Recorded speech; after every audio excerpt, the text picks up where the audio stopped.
Hello बच्चों, आज की क्लास में हम त्रिकोणमितीय सारणी को याद करना सीखेंगे। ठीक है, किस तरीके से आप बहुत आसानी से इस पूरे सारणी को बना सकते हैं और याद भी रख सकते हैं।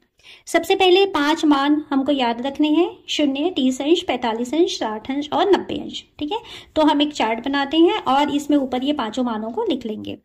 नीचे हमको इस साइड में लिखना है साइन थीटा, कॉस थीटा और तीसरा होता है टेन थीटा, इसी क्रम में लिखना। और साइन का ऑपोजिट होता है कॉसेक थीटा, कॉस का उल्टा सेक थीटा और टेन का उल्टा कॉट थीटा। तो सबसे पहले आप इस तरीके से सारणी तैयार कर लेंगे और ये सारणी के मान को आप कैसे याद रख सकते हैं, ध्यान से समझिए। पहली लाइन साइन थीटा आपको याद रखना है। सिर्फ एक लाइन यदि हम मान याद रख लेते हैं तो सारा मान हम आसानी से याद रख सकते हैं। पहला 0, 30, 45, 60, 90। पहला मान याद रखिए 0, 1/2, 1/वर्गमूल 2, वर्गमूल 3/2 और 1। ओके, जब साइन थीटा का मान लिख लिए और कॉस का मान लिखना है तो इन मानों को उल्टे तरफ से लिखना। उल्टे तरफ मतलब ये पहले लिखाएगा, ये सेकंड में, ये थर्ड, फोर्थ, फिफ्थ। तो शुरू में कौन लिखाएगा? 1। ठीक है, उसके बाद वर्गमूल 3/2 है तो यहां पर वर्गमूल 3/2 हो जाएगा। फिर इधर से आ रहे हैं, उसके बाद किसकी बारी है? 1/वर्गमूल 2, फिर इसकी बारी आएगी 1/2, फिर इसकी बारी आएगी 0। ये जो सीधा गया था हम अभी कैसे किए हैं? उल्टे तरफ से हम लिखना चालू किए हैं। जो सबसे लास्ट में है उसको पहले लिखेंगे, फिर ये सेकंड में आएगा, ये थर्ड में आएगा, ये फोर्थ में आएगा, ये फिफ्थ में आएगा। समझ में आ गया ये? अब उसके बाद हमें मान लिखना है टेन थीटा का। तो टेन थीटा का एक फॉर्मूला होता है, ध्यान से समझिए। टेन थीटा का सूत्र होता है साइन थीटा बटा कॉस थीटा। इसको याद रखना, यानी इस टेन का मान साइन बटे कॉस हम लिख सकते हैं 0/1। देखिए ध्यान से समझना, 0/1। तो अगर मान लीजिए कोई बटे वाली संख्या है, उसके अंश में यदि 0 होगा तो इसका मान 0 होता है। और कोई बटे वाली संख्या है, यदि उसके हर में 0 होगा, अंश चाहे कुछ भी हो, हर में यदि 0 होता है तो इसका मान होता है अनंत और इसी को कहा जाता है अपरिभाषित। अपरिभाषित, तो ये याद रखेंगे। किसी भी बटे वाली संख्या के यदि अंश में 0 होता है तो उसकी वैल्यू 0 हो जाएगी, हर चाहे कुछ भी हो कोई फर्क नहीं पड़ेगा।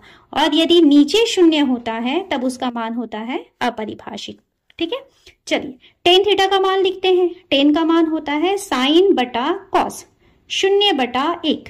0 कहाँ चला जाएगा? ऊपर, और ऊपर यदि 0 होता है तो उसका मान 0 बन जाएगा। ओके, चलिए 1/2 बटा वर्गमूल 3/2, दोनों के नीचे में 2 आ जाएगा तो ये दोनों कट जाएंगे, ऊपर का 1 बचेगा और नीचे का वर्गमूल 3 बचेगा। तो क्या मिला? ये 1/वर्गमूल 3। इसमें इसको बटे करना है, 1/वर्गमूल 2 बटा 1/वर्गमूल 2। नीचे नीचे का वर्गमूल 2 कट जाएगा, 1/1 यानी कि 1।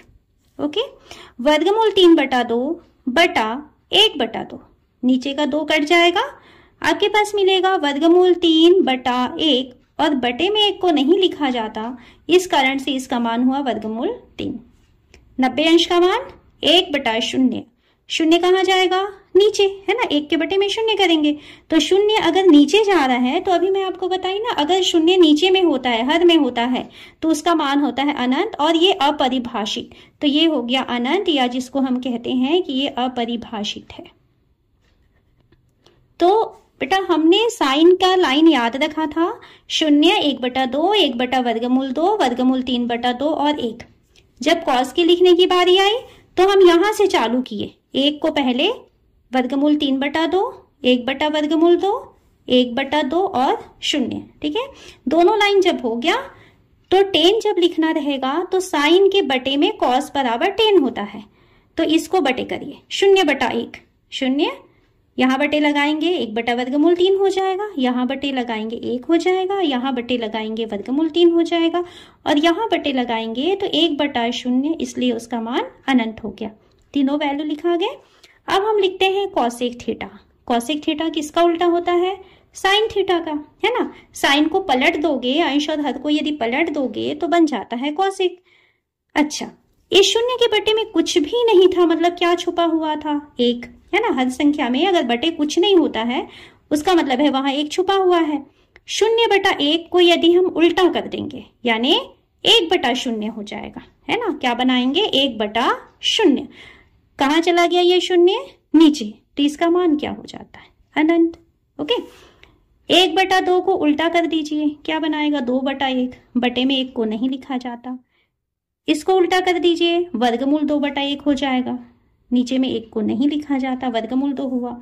इसको उल्टा कर दीजिए तो 2/3 बना देगा। 1 के बटे में कुछ भी नहीं है, मतलब 1 छुपा हुआ है। 1/1 यानी 1। तो कॉसेक का मान आ गया। अब हम आते हैं सेक थीटा। सेक थीटा जो है वो कॉस थीटा का उल्टा होता है, यानी कॉस को अगर पलट देंगे तो सेक बनाता है। 1 है मतलब 1/1 था, है ना। पलटेंगे तो भी 1/1 रहेगा। इसको पलट दीजिए, वर्गमूल 3/2 है तो 2/√3 बना देगा ये। 1/√2 है तो वर्गमूल 2/1 को नहीं लिखा जाता। 1/2 है, 2/1 को नहीं लिखा जाता। 0 है, बटे में कुछ भी नहीं था, मतलब 1 छुपा हुआ था। उल्टा करेंगे तो ये 1/0 और 1/0 का मान होता है अनंत। तो इस तरीके से सेक 90 अंश का मान हो जाता है अनंत। अब हम आते हैं कॉट थीटा। कॉट किसका उल्टा होता है आप सभी को मालूम है। कॉट थीटा जो है वो tan का उल्टा होता है, यानी tan को पलट दीजिए। 0 को पलटेंगे, है ना, बटे में कुछ नहीं था, 1 था। पलट देंगे तो क्या बनाएगा? ये 1/0 बनाएगा। और 0 कहाँ चला गया? नीचे। और नीचे यदि चला जाता है 0 तो इसका मान होता है अनंत। चलिए इसको पलटिए। 1/√3 है तो ये बन जाएगा वर्गमूल 3/1। इसको पलटना है, बटे में कुछ नहीं था, मतलब 1 छुपा हुआ था। पलटेंगे तो भी 1 ही रहेगा। इसके नीचे 1 छुपा है, पलट देंगे तो 1/√3 हो जाएगा।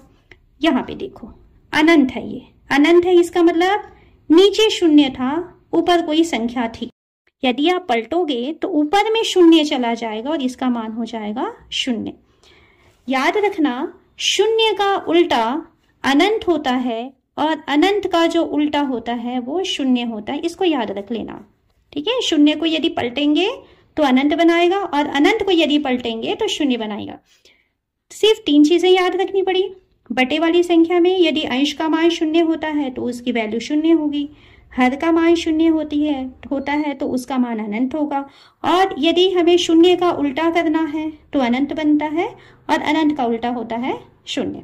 ठीक, तो इस तरीके से बेसिक हमने अगर एक ही लाइन याद किए हैं बेटा तो हम पूरी त्रिकोणमितीय सारणी को बहुत आराम से बना सकते हैं। 2 बार 3 बार 4 बार आप इसको वापस आप बना के प्रैक्टिस कीजिए। 3-4 बार यदि आप इसको प्रैक्टिस कर लेते हैं तो ये सारी वैल्यूज आपको अच्छे से याद भी हो जाएंगी। आपको ऐसे बार बार बनाना नहीं पड़ेगा।